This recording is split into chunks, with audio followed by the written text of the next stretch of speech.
Eu me casei. Aí o Lucas ficou desesperado.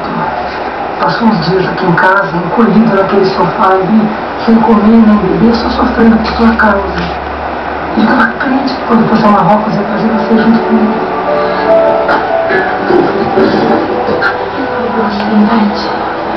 Ele falou que foi na tua festa de casamento disfarçado.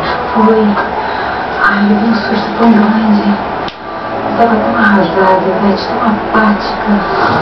Aquela festa, dança, alegria de todo mundo. Aquilo tudo era para mim de raiva, mas eu me sentia tão estranha aquilo tudo.